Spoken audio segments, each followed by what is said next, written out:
মনে রাখবেন, কর্মফল খুব ভয়ঙ্কর জিনিস। আজ আপনি যা করবেন কাল তাই ফেরত পাবেন। আসসালামু আলাইকুম everyone, welcome back to my another blog from simple lifestyle. আমি শনিবার মর্নিং থেকে ব্লগটা শুরু করছি। শনিবার যেহেতু স্কুল খোলা ছিল, এ সপ্তাহে 2 সপ্তাহ থাকবে, আগামী সপ্তাহতেও শনিবার স্কুল খোলা থাকবে, তাই ফার্স্টে উঠে আমি কিছু রুটি করে নিয়েছি।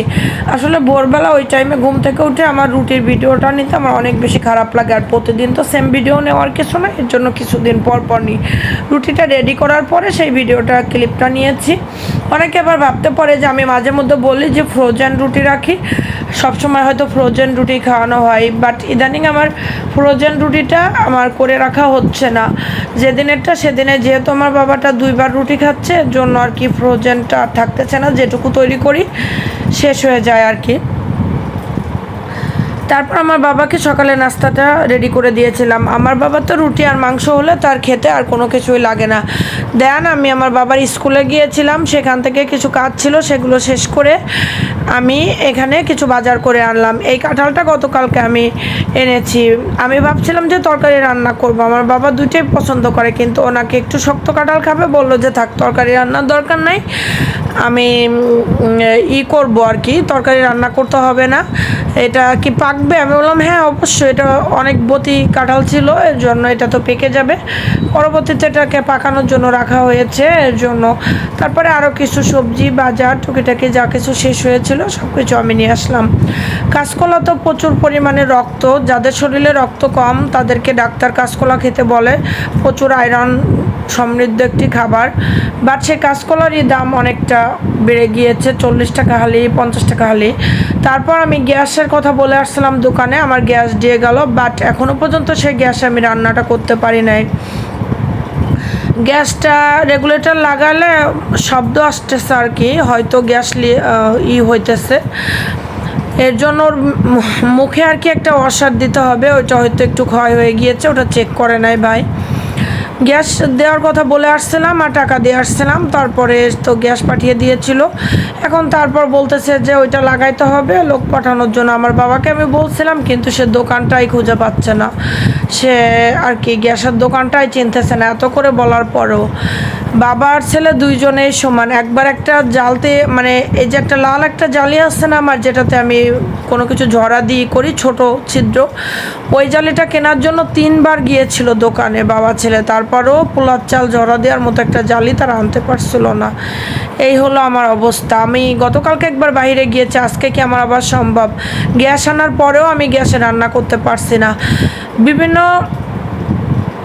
টিভিতে খবরে কিংবা বিভিন্ন চ্যানেলে দেখি যে গ্যাসের দাম কমছে। কোথায় গ্যাসের দাম কমলো? গতকালকেও আমি গ্যাসের আর কি উঠানো খরচ সহ, আমার 5তলাতে উঠাতে তো 50 টাকা খরচ দিতে হয়, খরচ সহ আমার 1500 টাকা গ্যাস পড়ছে।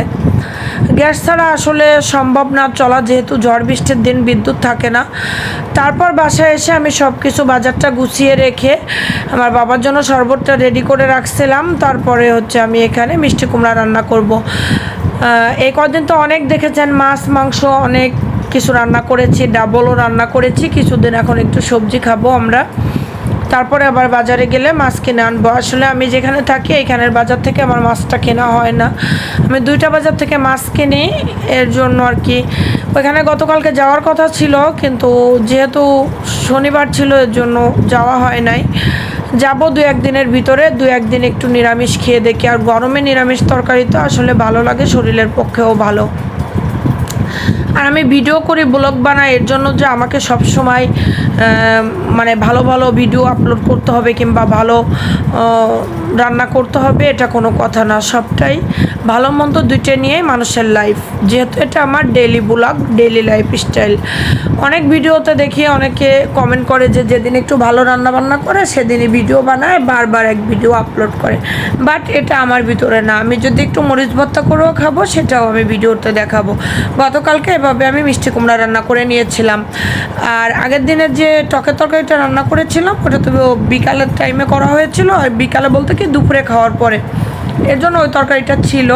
2টা তরকারি করলে আসলে আমার তরকারিটা থেকে যায়, তারপরেও 2টা তরকারি করলে পরের দিন একটুখানি ভালো হয়। যেমন গতকালকে ডাঁটা রান্না করেছি, ডাঁটা তরকারিটা রান্না করেছিলাম, এই যে ডাঁটা, এই ডাঁটার তরকারিটা আমার কিন্তু এখনও ফ্রিজে রয়ে গিয়েছে। আজকে গরম করতে চেয়েছিলাম, বাট সবজি যেহেতু এদিকে মিষ্টি কুমড়া নষ্ট হয়ে যাচ্ছে, তারপরে ধুন্দলটাও অনেক দেশি ভালো একটা ধুন্দল ছিল, এর জন্য আমি ভাবলাম যে এটাকে আর ফ্রিজে রাখে শক্ত না করে ওটাকে রান্না করেছি, এর জন্য আর কি এভাবে। আর ডাল, ভেন্ডি ডাল রান্না করেছি এই কারণে, আর এটা আজকে বের করা হয় নাই।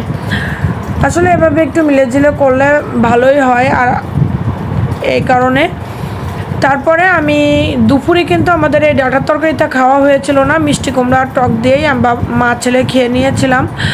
তারপর এখানে হচ্ছে আমি ডাঁটাটা কষাইতে দিয়েছিলাম, মশলার সঙ্গে কিছুক্ষণ কষানো হয়ে গেলে আমি আরেকটুখানি পানি দিয়েছি। ডাঁটাটা যেহেতু শক্ত, এর জন্য আমি আরেকটুখানি পানি দিয়েছিলাম। সেই পানিটা শুকিয়ে গেলে আমি এখানে ঝোলের পানি দেবো। যে কোনো তরকারি রান্না করতে আমার কিন্তু একটু সময় লাগে। ইন্ডাকশনেও রান্নাটা দ্রুত হয়, বাট এরকম প্লেন পাত্র হতে হবে। কিন্তু আমার ফ্রাই প্যানে সবসময় যদি রান্না করি আর কি, তরকারি রান্না করি, তাহলে পরবর্তীতে রুটি কিংবা অন্য কিছু করতে গেলে ফ্রাই প্যানের যে তেল ভাবটা আসলে থাকে না। ফ্রাই প্যান যেহেতু একটু তেল জাতীয় জিনিস রান্না করার জন্য কিংবা কোনো ভাজির জন্য পারফেক্ট, এর জন্য আমি তেমন একটা এটাতে করতে চাই না। তারপরে রান্নাটা কমপ্লিট হয়ে গিয়েছিল। বিকালে তো বিদ্যুৎ ছিল না সারাটা বিকাল। গতকালকে আমি একটুখানি ছাদে গিয়েছিলাম, ছাদের যে বৃষ্টির পানি ধরার জন্য একটা ব্যবস্থা করে আসলাম।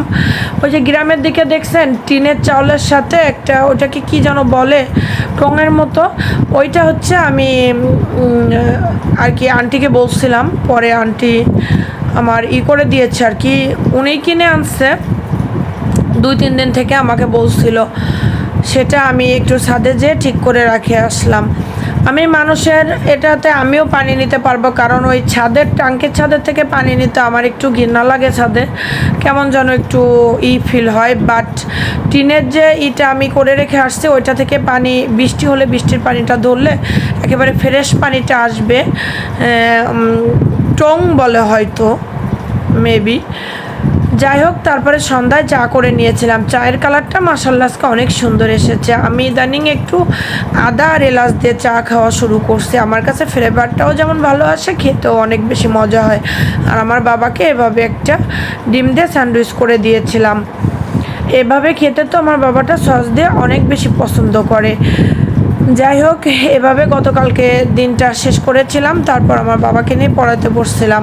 তার ভিতরে অনেক ঝড় বৃষ্টি এসেছিল রাত্রে 9টার দিকে,